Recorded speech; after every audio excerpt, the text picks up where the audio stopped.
Assalamualaikum warahmatullahi wabarakatuh. Perkenalkan, nama saya Hafid Hanifan dengan NIM 21122145. Di sini saya akan mempresentasikan atau menjelaskan tugas UTS dari mata kuliah Digital Business sesuai dengan ketentuan soal yang ada. Yang pertama yaitu validasi dari si server pada form login admin. Untuk melakukan validasi pada form login admin, yang pertama adalah tambahkan form validation pada file autoload yang terletak pada line 61 libraries. Kita tambahkan form validation. Kemudian pada controller admin, kita load terlebih dahulu library form validation-nya seperti ini. Kemudian form validation digunakan pada function login. Tambahkan this form validation set rules username required array. Kedua sintak ini berfungsi untuk mengharuskan user mengisi kolom username maupun password. Jika user tidak mengisikan kolom tersebut, maka akan muncul pesan atau peringatan username tidak boleh kosong atau password tidak boleh kosong. Kemudian jika form validation run false, yang berarti jika form validation tidak terpenuhi, maka akan di load view login. Dan jika form validation ini bernilai true, maka kita akan menjalankan function untuk login admin. Kemudian jika username ataupun password salah dimasukkan, maka akan muncul pesan username atau password salah yang menggunakan flash data. Untuk bagian view, agar pesan dapat tampil, maka ditambahkan sintaks seperti ini, php echo form error pada masing-masing kolom atau field username maupun password. Langsung saja kita lihat pada tampilan login admin. Yang pertama adalah jika user tidak mengisikan apapun pada kedua kolom ini, maka yang terjadi adalah muncul peringatan bahwa username ataupun password tidak boleh kosong. Jika hanya salah satu yang diisikan, maka yang muncul password tidak boleh kosong. Dan jika user salah memasukkan username maupun password, maka muncul peringatan username atau password salah. Kemudian jika user memasukkan username dan password yang benar, seperti ini, saya menggunakan username Hanifan, ya, kemudian passwordnya 123, maka user dapat mengakses halaman admin. Kemudian kita lanjutkan pada ketentuan soal yang nomor 2, yaitu validasi dari sisi server pada modul kelola kategori. Yang pertama kita pergi ke controller kategori. Nah, pertama-tama kita lakukan load form validation terlebih dahulu pada function construct. Kemudian pada function save kita tambahkan ketentuan form validation, yaitu form validation pada field nama kategori harus diisikan oleh user, dan jika user mengosongkan kolom tersebut, maka akan muncul peringatan nama kategori harus diisi. Dan jika form validation bernilai false, maka yang dilakukan adalah memanggil view dari form add. Dan jika form validation bernilai true, maka akan dilakukan proses penginputan kategori. Kita coba kategori, kita tambah kategori. Kemudian jika kita tidak memasukkan apapun, maka akan muncul peringatan nama kategori harus diisi. Dan jika kita memasukkan kategori, maka akan muncul. Kemudian ketentuan soal nomor 3 adalah enkripsi password pada modul login admin dan member. Untuk enkripsi password pada admin, di sini saya menggunakan password hash. Dengan menggunakan function bawaan dari PHP yaitu password verify, kemudian password yang diinputkan oleh user akan dicek dengan password yang ada pada database. Jika password tersebut cocok, maka akan dilakukan login berhasil dan redirect ke halaman dashboard. Dan jika salah, maka muncul peringatan username atau password salah. Kita coba terlebih dahulu. Di sini saya menambahkan admin secara manual. Kita coba. Kemudian untuk password gunakan password hash. Masukkan HH.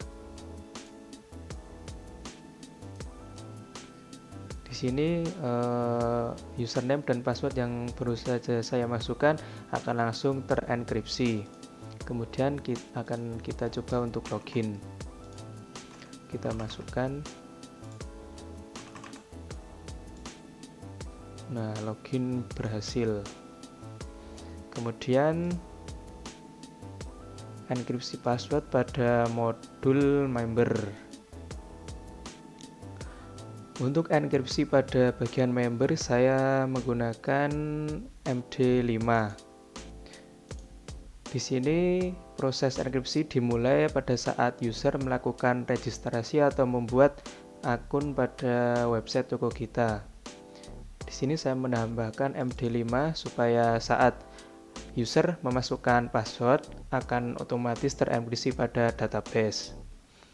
Kemudian pada save login, dan yaitu ketika user melakukan login, maka saya memasukkan MD5 pada inputan yang user akan masukkan, sehingga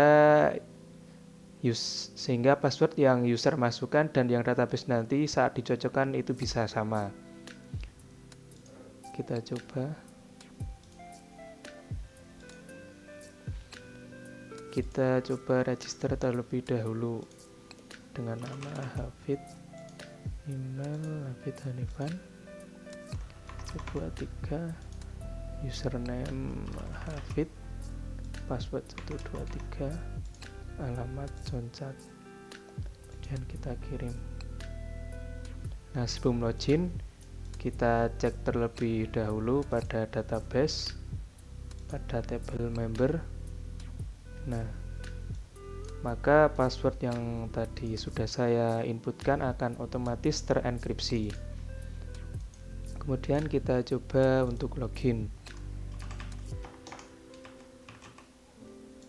Kita masukkan password yang tadi. Nah, login berhasil dan akan di redirect pada halaman dashboard member. Kemudian soal yang keempat adalah fitur ganti password pada admin. Kemudian pada fitur ubah password admin, di sini saya menambahkan satu buah controller dan satu buah file view. Pada file controller terdapat function construct yang berisi load model app admin dan load library dari form validation. Kemudian public function ubah password. Pada function ini berisi 3 buah form validation. Yang pertama adalah user harus memasukkan password lama dan field tersebut tidak boleh kosong. Kemudian form validation yang kedua adalah user harus memasukkan password baru di mana field tersebut tidak boleh kosong dan harus sama dengan confirm password atau konfirmasi password. Kemudian yang ketiga, form validation yang berfungsi untuk melakukan konfirmasi password di mana field tidak boleh kosong dan harus sama dengan new password yang sudah dimasukkan tadi. Kemudian jika form validation bernilai false, maka akan di-load sebuah view dari ubah password. Dan jika form validation bernilai true, maka akan dilakukan pengambilan data dari old password dan new password. Kemudian akan dicek dengan database. Kemudian jika password verify, all passwords check table admin password, yang berarti jika password lama tidak sama dengan password yang diinputkan tadi, maka akan muncul peringatan password lama salah dan akan di redirect ke halaman profile. Kemudian jika password lama tidak sama dengan password baru, maka akan muncul peringatan password baru tidak boleh sama dengan password lama. Kemudian jika password benar, maka akan dilakukan password hash atau enkripsi password. Kemudian akan dimasukkan ke dalam database dan akan muncul notifikasi password sudah diganti. Kita coba, kita change password. Kita akan mencoba pengkondisian yang pertama, yaitu adalah ketika password lama salah. Kita masukkan password lama, yang benar itu 123, kita coba masukkan 4. Password baru giveaway. Nah, password lama salah. Kemudian kita akan coba pengkondisian yang kedua, yaitu password baru. Jika password baru dan password lama sama, maka akan muncul peringatan password baru tidak boleh sama dengan password lama. Password lama adalah 123, kemudian password baru 123, 123. Nah, di sini muncul peringatan password baru tidak boleh sama dengan password lama. Kemudian kita lakukan jika password benar. Kita ubah menjadi 1234, 1234. Maka akan muncul notifikasi password sudah diganti. Kemudian kita lanjutkan pada soal yang kelima, yaitu validasi dari sisi server pada modul kelola toko. Untuk melakukan validasi pada modul kelola toko, yang pertama adalah menambahkan library dari form validation. Kemudian pada public function save, di sini saya menambahkan 2 buah form validation. Yang pertama bertujuan agar kolom nama toko harus diisikan oleh user, dan jika user tidak mengisikan kolom tersebut, maka akan muncul peringatan nama toko tidak boleh kosong. Kemudian yang kedua adalah pada deskripsi, yaitu di mana user diharuskan untuk mengisi kolom tersebut, dan jika user mengosongkan, maka akan muncul notifikasi deskripsi toko tidak boleh kosong. Kemudian jika form validation bernilai false, maka akan di-load view dari form tambah. Kemudian jika form validation bernilai true, maka akan dilakukan penginputan data ke dalam database. Dan jika penginputan berhasil, maka akan di redirect ke halaman toko. Kita coba untuk tidak mengisikan di tiap-tiap kolomnya. Nah, maka akan muncul peringatan nama toko tidak boleh kosong dan deskripsi toko tidak boleh kosong. Kemudian kita coba isikan. Kita isi asal saja, kemudian kita taruh deskripsi. Nah, maka jika kita mengisikan semua kolomnya, maka data toko bisa masuk. Kemudian yang keenam adalah fitur edit profil member. Untuk mengubah profil pada member, di sini saya menggunakan 3 buah file, yaitu dengan 1 buah controller dan 2 buah file view. Pada file controller yang pertama berisi public function construct yang berisi load model madmin. Kemudian pada public function index di sini terdapat sintak yang digunakan untuk melakukan pengecekan pada user di dalam session. Kemudian public function edit profile. Function ini digunakan untuk menampilkan view dari edit profil. Di sini terdapat sintak yang digunakan untuk mengambil ID dari member yang sedang aktif di dalam session. Kemudian public function save edit. Function ini digunakan sebagai proses dari pengupdatean data atau penginputan dan melakukan perubahan pada user yang melakukan edit profil.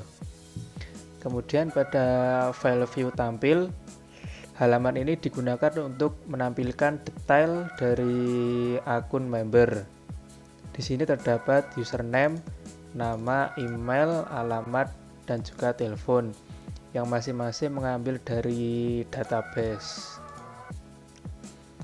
Kemudian pada halaman edit profil ini digunakan sebagai member agar dapat melakukan proses pengeditan profil. Di sini setiap inputan yang user masukkan maka akan dimasukkan ke dalam database. Kita langsung saja coba untuk mempraktekannya. Di sini saya menambahkan navigasi baru di samping transaksi yang bernama profil. Nah, ketika profil diklik maka akan tampil sebuah detail dari akun kita. Di sini terdapat username, nama, email, alamat, dan juga nomor telepon. Kita akan coba untuk mengeditnya. Kita akan mencoba untuk mengubah username menjadi nama panjang saya, Hafid Hanifan.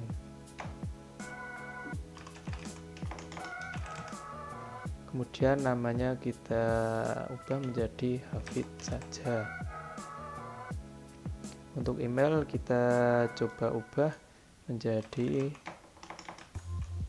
Hafid ketika Gmail, alamat kita ubah menjadi Amikom. Nomor telepon kita ubah menjadi 1234. Kita akan simpan. Nah, maka data akan berubah sesuai dengan apa yang kita inputkan tadi. Mungkin sekian presentasi dari saya, banyak kurang lebihnya mohon maaf. Wassalamualaikum warahmatullahi wabarakatuh.